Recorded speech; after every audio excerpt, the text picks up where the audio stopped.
Hello everybody. என் பேர் Rameshkumar, merchant navy officer. Merchant நேவியில் சீஃப் இன்ஜினியராக இருக்கேன். 20 வருஷமாக செயில் பண்ணுறேன். லாஸ்ட் 10 இயர்ஸாக சீஃப் இன்ஜினியராக செயில் பண்ணுறேன். நம்ம இப்போ மர்ச்சன்ட் நேவினா என்னன்னு பார்ப்போம். அதுக்கப்புறம் மர்ச்சன்ட் நேவியில் இருக்கிற ப்ரோஸ் அண்ட் கான்ஸ் பார்க்கலாம்.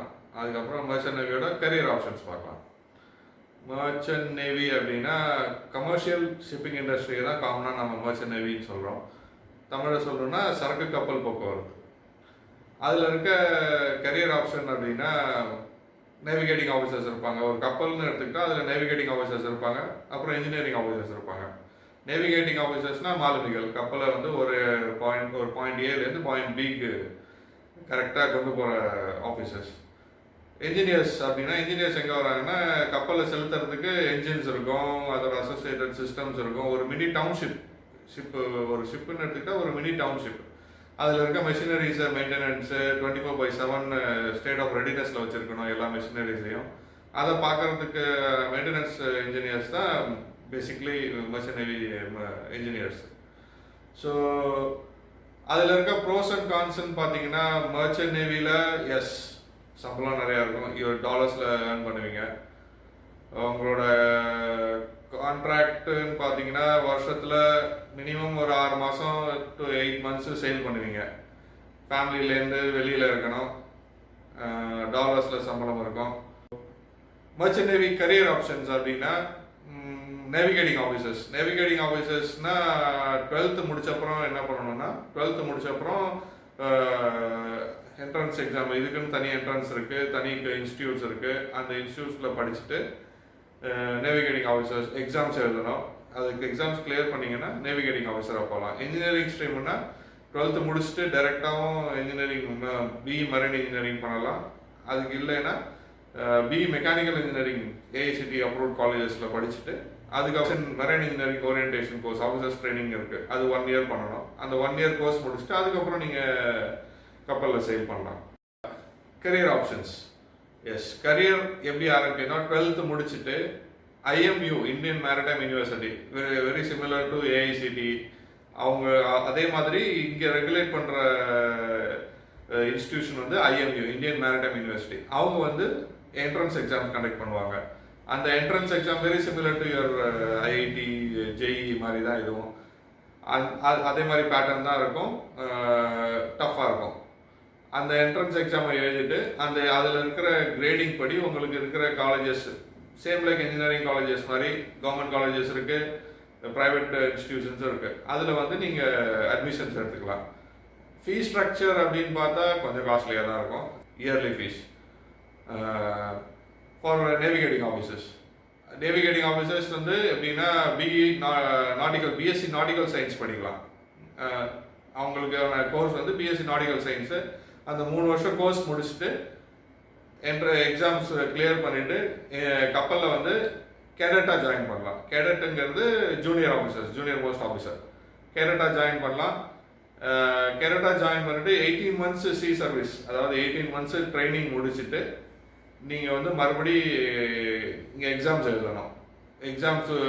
எக்ஸாம்ஸ் எழுதி அந்த எக்ஸாம்ஸ் கிளியர் பண்ணிங்கன்னா நீங்கள் உங்களுக்கு என்னன்னா சர்டிஃபிகேட் ஆஃப் காம்பிடன்சி, அதாவது நீங்கள் அந்த நேவிகேட்டிங் ஆஃபீஸர்ஸ்க்கு யூ ஆர் எலிஜிபிள் அப்படின்ற ஒரு சர்வீஸ், அதுதான் சர்டிஃபிகேட் ஆஃப் காம்பிடன்சிங்கிறது. அந்த சர்டிஃபிகேட்ஸ் வச்சுக்கிட்டு நீங்கள் உலகத்தில் இருக்க எந்த ஷிப்ஸ் வேணால் சேல் பண்ணலாம் ஆஸ் அ தேர்ட் ஆஃபீஸர். அதுக்கப்புறம் நீங்கள் based on your performance, your skill உங்களுக்கு ப்ரொமோஷன் கொடுப்பாங்க.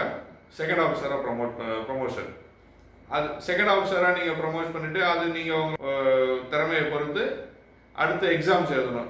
நெக்ஸ்ட் போஸ்ட் சீஃப் ஆஃபீஸருக்கு நீங்கள் நெசரலி எக்ஸாம் எழுதணும். அதுக்கப்புறம் அது எக்ஸாம்ஸ் அப்படின்னா ரிட்டர்ன்ஸ் இருக்கும், ஓரல்ஸ் இருக்கும். பாஸ் பர்சன்டேஜ் 10 to 15% தான் பாஸ் பர்சன்டேஜ் அந்த காம்பிடன்சி எக்ஸாம்ஸ்லாம். ஸோ அந்த எக்ஸாம்ஸ் கிளியர் பண்ணிட்டா சீஃப் ஆஃபீஸராக ஒரு 18 to 24 months சேல் பண்ணிவிட்டு அதுக்கப்புறம் மறுபடியும் எக்ஸாம் கொடுக்கணும். மறுபடியும் எக்ஸாம்ஸு கொடுத்தீங்கன்னா ரிட்டன் அண்ட் ஓரல்ஸ். அந்த எக்ஸாம்ஸ் கிளியர் பண்ணிங்கன்னா கேப்டன். உங்களுக்கு நேவிகேட்டிங் ஆஃபீஸர் சைடில் கேப்டன் தான் ஹையஸ்ட் போஸ்ட் நீங்கள் ரீச் பண்ண முடியும். அப்புறம் நீங்கள் அந்த நேவிகேட்டிங் ஆஃபீஸர்ஸ் ஃபீல்டுனா அடுத்து நெக்ஸ்ட் ஃபீல்டு வந்து என்ஜினியரிங் ஃபீல்டு. என்ஜினியரிங் சைடில் நீங்கள் பிஇ 12th முடிச்சுட்டு சேம் லைக் திஸ் ஐஎம்யூவில் என்ட்ரன்ஸ் எழுதணும். ஐஎம்யூ என்ட்ரன்ஸ் எழுதி அவங்களோட அப்ரூவ்டு இன்ஸ்டிடியூஷன்ஸில் உங்களுக்கு அட்மிஷன்ஸ் கிடைக்கும். அந்த இன்ஸ்டிடியூஷன்ஸில் நீங்கள் படிச்சுட்டு 4 வருஷம் படிக்கணும்.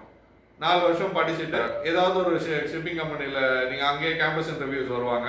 அந்த கேம்பஸ் இன்டர்வியூஸில் நீங்கள் செலக்ட் ஆகி ஏதோ ஒரு ஷிப்பிங் கம்பெனிஸில் ட்ரைனிங் மெரைன் இன்ஜினியர் டிஎம்இஸ்ன்னு சொல்லுவாங்க. டிஎம்இஸை 6 months நீங்கள் சேல் பண்ணணும். 6 months சேல் பண்ணதுக்கப்புறம்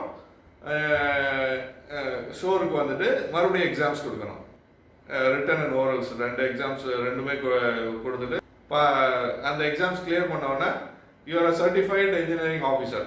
எக்ஸாம்ஸ் கொடுத்துட்டீங்கன்னா அந்த சர்டிஃபைடு இன்ஜினியரிங் ஆஃபீஸர் அந்த சர்டிஃபிகேட்ஸ் வாங்கினா தான் நீங்கள் 4th engineering your next step கரியரில் 4th இன்ஜினியர்ஸாக மற்ற கமர்ஷியல் ஷிப்ஸில் சேல் பண்ண முடியும்.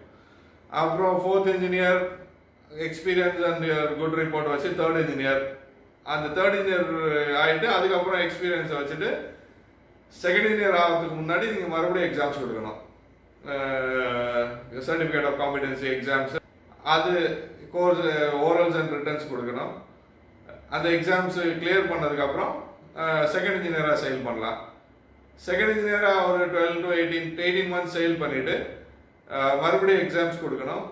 ரிட்டர்ன்ஸ் அண்ட் ஓரல்ஸ் கொடுக்கணும். அந்த எக்ஸாம்ஸ் கிளியர் பண்ண அப்புறம் சீஃப் இன்ஜினியராக சேல் பண்ணலாம். மர்ச்சன்ட் நேவி ஷிப்பிங்கில் வந்து சீஃப் இன்ஜினியர் தான் அல்டிமேட் பொசிஷன் ஷிப்பில்.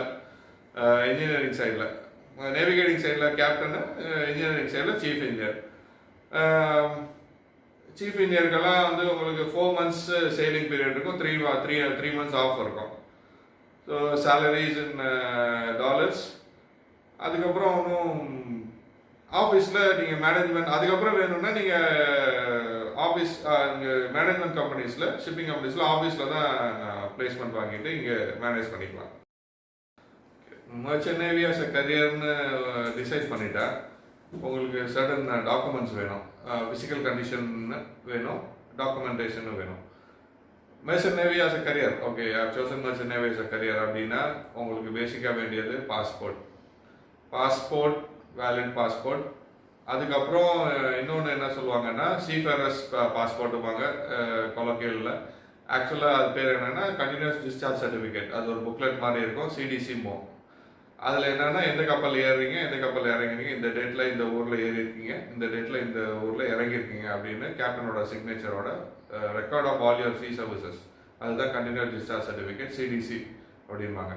அந்த சிடிசி வந்து இப்போது பேசிக் குவாலிஃபிகேஷன் அந்த சிடிசி வாங்கணும்னா 10th முடிச்சிருக்கணும், இந்தியன் சிட்டிசனாக இருக்கணும். நீங்கள் அது வந்து